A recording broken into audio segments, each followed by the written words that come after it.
Presiden Prabowo. Saya akan kejar koruptor sampai ke Antartika. Gak perlu jauh ke Antartika, Pak. Tom Lembong dan Hasto Kristianto masih di Jakarta. Jangankan dikejar, malah dilepas dari hukumannya. Baru seorang Presiden Prabowo yang melepaskan koruptor, ya, dari jerat hukum.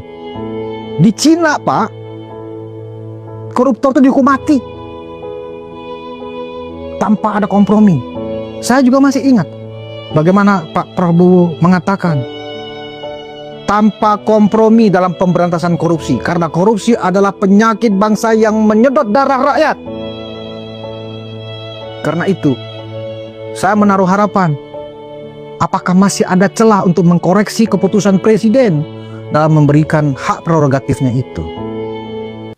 Seolah-olah saat ini sudah terjadi konspirasi antara Presiden, DPR, dan partai politik yang ada di Senayan sana.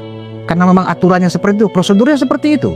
Presiden dibolehkan memberikan amnesti dan abolisi dengan mendengarkan pendapat dari DPR.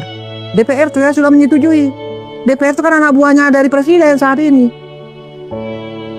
Karena itu saya akan berbicara dengan seorang aktivis Jokowi lovers. Kenapa saya harus bicara dengan Jokowi lovers? Karena kedua kasus hukum ini ditenggarain menurut pendapat mereka itu adalah kriminalisasi yang dilakukan oleh Presiden ke-7 kita, Joko Widodo. Tidak ada kaitannya sama sekali padahal. Dan ketika ini mereka dibebaskan, mereka senang gembira. Mereka menyudutkan dan mencibir Pak Jokowi karena ternyata hukum katanya tegak. Presiden Prabowo mendengarkan jeritan hati rakyat. Jeritan rakyat yang mana? Karena itu, tanpa berlama-lama, karena saya memang sudah lama opening, saya menyapa dulu narasumber saya, Kristianto Yen Oni. Apa kabar, Bung? Syukur alhamdulillah, puji Tuhan, Tukare, sehat. Mohon maaf, Bung. Kok saya mengambil porsinya kakak Oni ini? Ini tanggung jawab moral kita bersama.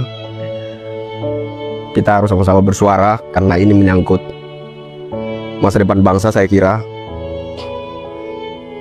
Pak Budius, saya dari NTT datang ke Jakarta, keseharian saya melarat. Apa tujuan saya? Saya rela melarat di Jakarta. Saya ingin bersuara untuk RUU perampasan aset koruptor disahkan menjadi undang-undang. Saya nggak peduli makan atau tidak makan. Itu tujuan saya ada di sini. Sehingga ketika persoalan ini bukan lagi kecewa, bukan lagi sakit hati, luka bernanah hati saya ini.